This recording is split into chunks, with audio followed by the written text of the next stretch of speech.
La la la la. It means sit on this cocksucker. Leave it in. It means sit on this cocksucker. See what I learned today? You plug shit in and it works before you yell at it. How you is, folks? Welcome. Haven't seen you in a while, unless you were in Salt Lake City. The fucking lower teeth are discolored. That's it. I'm pulling them. I'm gonna look like Tim Walz. You notice he's got no fucking teeth? How can you trust him? He knocked him out on a kitchen sink blowing somebody, a chef. Fucking jerk off. Anyways, great to be back. Wow.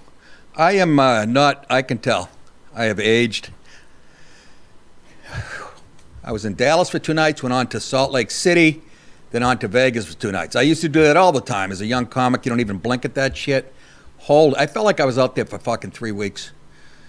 And the world and technology is going so fast. I couldn't figure out in Vegas fucking everything at Circa, which is really up to date. No phone in the room. You got to use this little thing. Looks like an iPad to order and shit. I'm throwing it off the wall, swearing at people on it.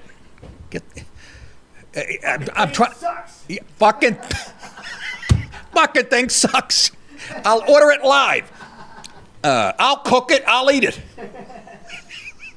I'm in the bathroom. There's a fucking Circa's beautiful, brand new hotel. Just I'm saying, I'm fucking 62. The technology is. I ordered food and a fucking hologram brought it to me. Wayne Newton. I'm in the bathroom. The fucking mirrors, beautiful. Even with good lighting. I haven't found a hotel with good lighting so I could shave in a bath because faggots design it or something. They always put the fucking lighting around the mirror instead of one above your head where you need it. I know I sound old. Fuck your mother. Anyways. And I'm trying to brighten it. And there's the fucking, like on an iPad, the up and down. Fucking on the mirror itself. You know what I mean? Yet I had the shit in a bucket. Like a pail, you put water. No. And then I literally had to watch people walking, those little plastic things that at waist high that like when you go to a ball game, they open up when you fucking, I had to watch people do it before me. I didn't know how to fucking,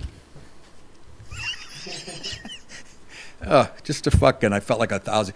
But you know what? First, real quick, thank you people that came out to Salt Lake City. Wise guys, I had, and I don't say this often, I've been known to kill. It's not that important to me anymore, but that fucking place was sold out and the roof rafters were, I got a standing ovation at the end, not from a few tables, half the crowd. The whole fucking place went nuts. You guys don't understand how that makes me feel at this fucking age. It was just, I was in the groove. There was nothing they were offended by. I found my people. I'm up there cursing Tommy out, going, why haven't I played this market the last 8 fucking years? Put me in fucking Albany again. No offense, Tommy. You're doing a bang-up job.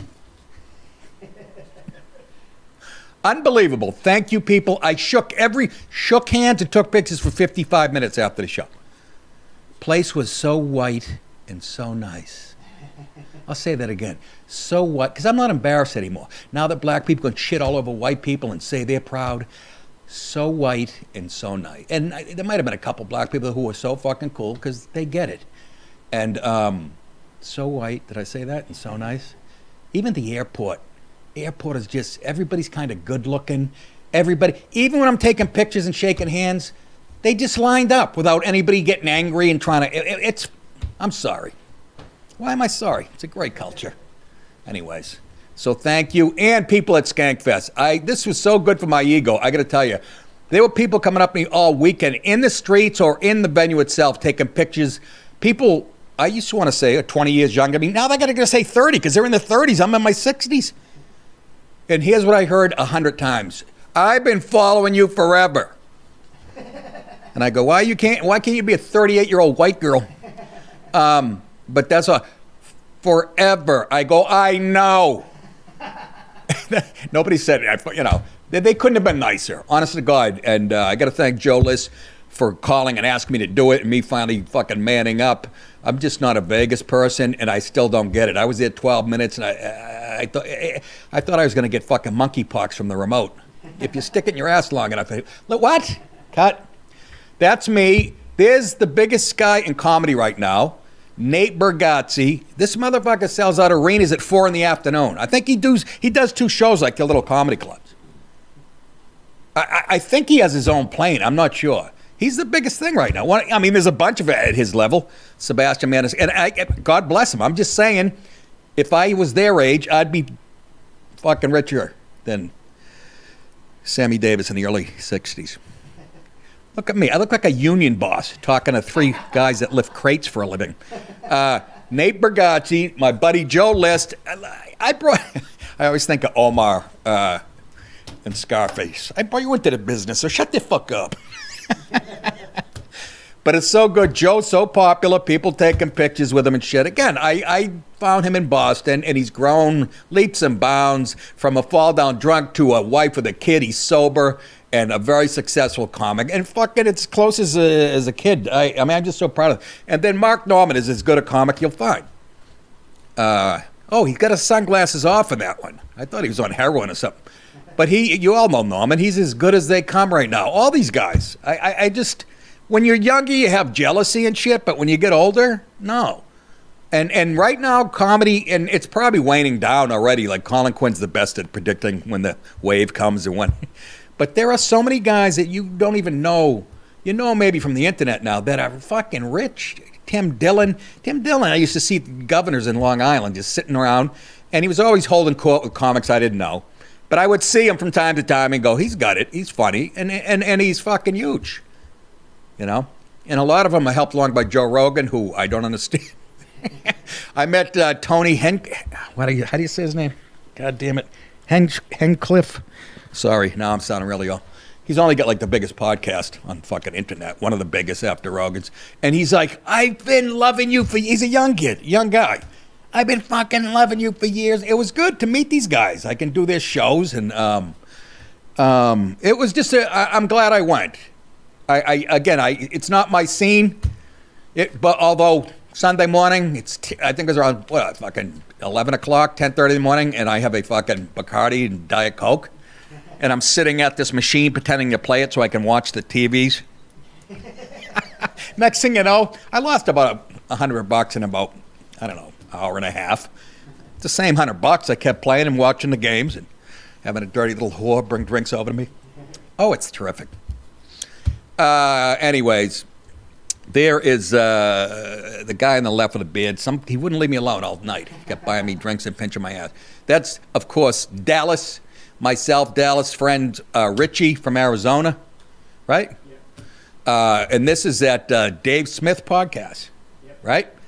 I did stand-up 3 times, and this was the best. The last night, the Sunday night, I did stand-up before. Dave Smith is fucking huge, as you know, libertarian, huge audience. It was fun to play in front of his people, and it was good to have Dallas and his buddy there.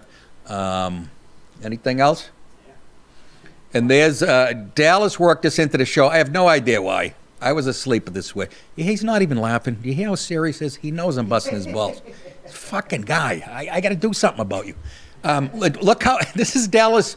This is Dallas and his friend leaving the next morning. They took off at Skankfest. Leave me behind. Check it out.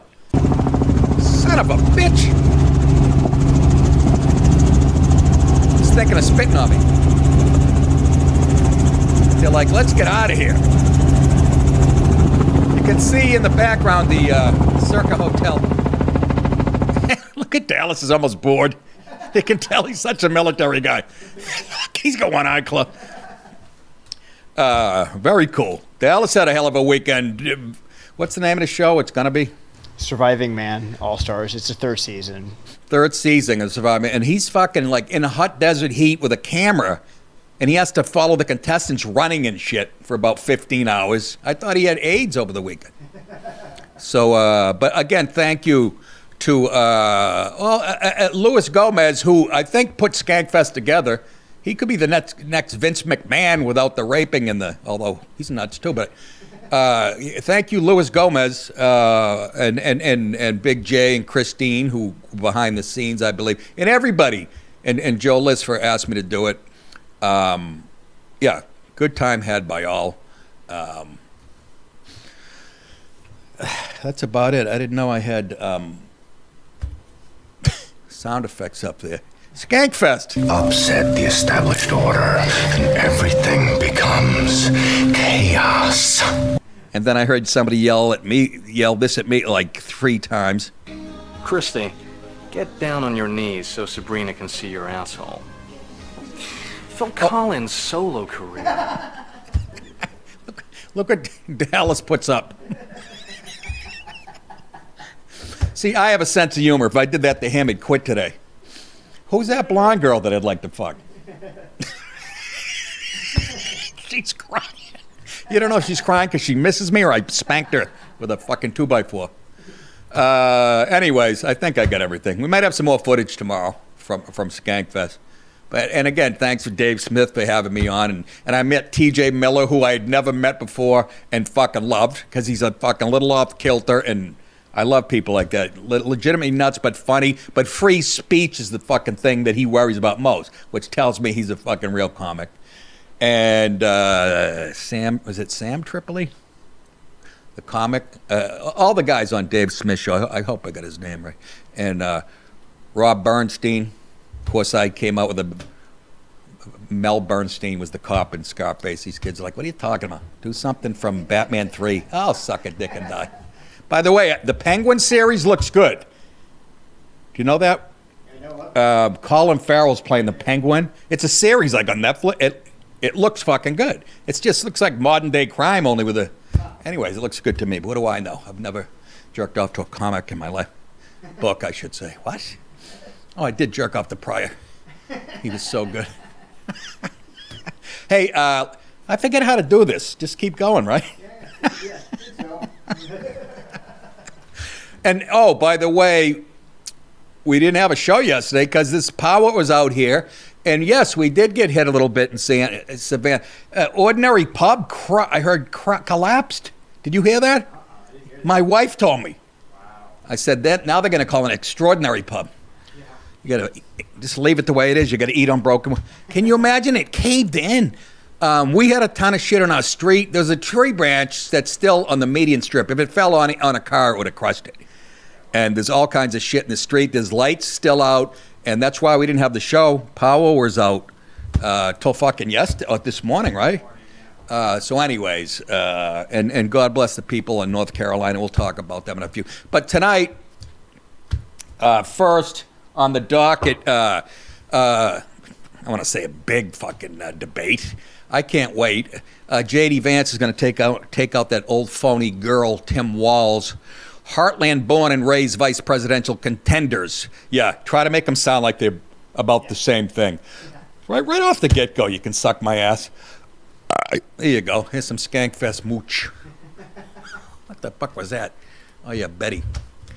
Heartland born and raised vice president contenders, Ohio State J.D. Vance and Minnesota girl Tim Walz will venture into the Big Apple for Tuesday night's high-stakes debate. Guarantee they catch Walz at P. Diddy's house going, hey, where'd everybody go? With just over 4 weeks to go until election night. So they're gonna get it on. Put 'em up, put 'em up. That sounds just like Walz, doesn't it? He doesn't have any teeth. I'm telling you, he knocked him out from blowing people to get to where he is. He's got more rug burns on his knees than Kamala does. Both Walz and Vance. Vance is 40, Jerkoff is 60. That guy, Walz, is 60. I'm 2 years older than him. Pretty sure I could whip his ass. That's an old 60. Yeah, that's what happens when you go to China and live on dog feet. What the fuck that meant. Look at this equivocation. Walz 60, Vance 40 are feeling intense pressure to please their running mates. No, they're not. He is. He's shitting his pants. He even said so. And deliver a strong performance to woo. Who wrote this? Who's the communist cocksucker? Woo voters in what is likely to be the last televised verbal showdown of the tight 20. Make sure you get the word tight in there. 2024 presidential race. And let me tell you something. From what I'm watching on, you can put it on any channel.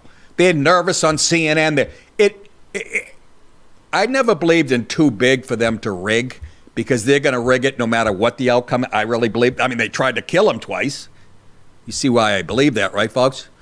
I don't believe it. If you took an honest poll, Honest to God, it'll be the first time one person never got a state as far as electoral.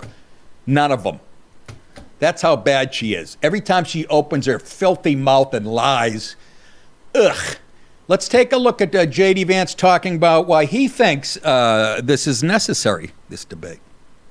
Well, it's not really what I hope to get out of these additional debates. It's what the American people deserve to get out of seeing the people who want to be their vice president actually debate. Yes, sir. Guy's good looking too. That's not fair. I just, maybe I'm old-fashioned, but as the person who's asking the American people for the awesome honor and responsibility of being their vice president, I think I ought to have to go before the American people and make the case for why I deserve to have that job. And I think it's disgraceful that Tim Walz and Kamala Harris are running from every media interview, running from every reporter. They refuse to respect the American people enough to stand before them and actually ask them for their vote. So, Exactly.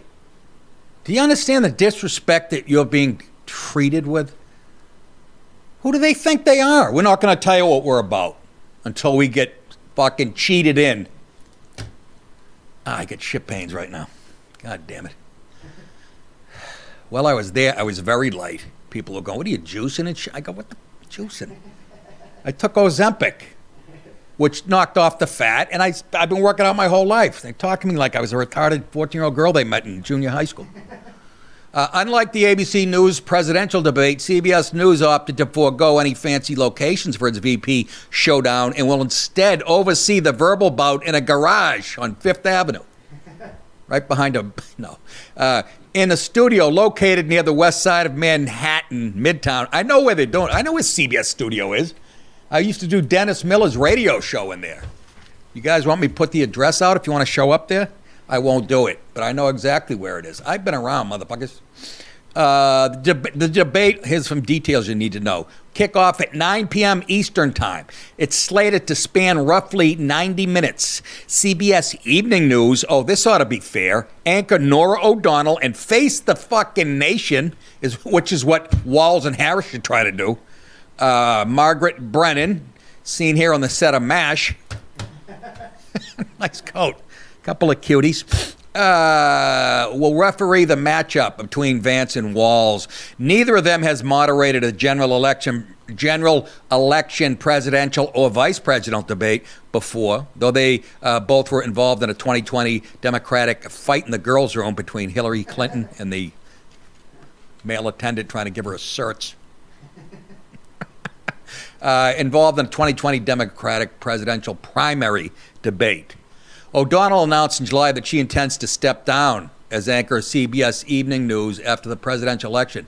She held that post for about 5 years. Why is she stepping down? Probably pre Our Father. Should have said that into the mic. P. Diddy tapes are coming out about her. No. Brennan has experience in dealing with Vance after blowing him behind the dumpster at Arby's in South Carolina. Having conducted interviews with him on her Jizz on My Face the Nation program. The network has dropped hints that the moderators may not be as aggressive at fact-checking the debate as the ABC News hosts were. Maybe not. Maybe? It's not part of your job. Yeah. Do you see these fucking... That's how bad it was. ABC, who's in the same bed... CBS, who's in the same bed as ABC, had to say we're not going to be as bad as them. Yet they're the same people, essentially, as the ABC News hosts were, they were only fact-checking, by the way, Trump. Even that statement is misleading. Do you see how in this article they equivocate like both sides have been being fact-checked on it? Shut up. Matter of fact, say this. You need to shut the fuck up. Anyways, that drew backlash from conservatives who felt the interventions were Don't talk about what they felt. It was unfair. Do you get it, you dirty hobos? Anyhow, hey, for those of you on Mug Club right now, stick around for the rest of this delicious show. The rest of you go to nickdip.com and sign up for Mug Club. You'll get my entire show. Steven Crowder's entire show, which is the best thing on the internet. Yes, am I biased? Maybe, but the numbers don't lie. He's got an undercover team doing God's work that Trump's talking about, and it's funny on top of that, and it's based on facts that you can check. Not to blow the guy, but I think the show is pretty. And then he put me in there. I mean, I knocked it out of the park. They said it would have been a home run in one park, a Little League one. God damn, I'm so funny. These teeth are coming out tonight. Yeah. And when you're at, and don't forget, with Crowder's, when you sign up for that, you can get Alex Jones. He pops in, I don't know, every other Friday or whatever. Brian Callen, a whole bunch of other stuff. Well worth the time. And when you're at my nickdip.com website, November 9th, click on the tour dates. November 9th, Bridge View Center Theater, Ottumwa, Iowa. Am I doing that? Or am I moving the camera when I pound the desk? I think so, yeah. I'll say that again. November 9th, Bridgeview Center Theater, Ottumwa, Iowa. Please be there or be queer. I heard it's beautiful, absolutely beautiful. I have to ride 2 donkeys and I pass an alpaca farm in a cab to get there from the airport. So, what else? Oh, and later on in the show, if you guys stick around, I'm going to talk about, guess what? Another epidemic. A COVID-19 type thing, only worse, maybe fatal, is supposedly going to kick up right around election time, right around now. So you might want to stick around for that details and be lied to. Also, Netflix hates Kamala Harris.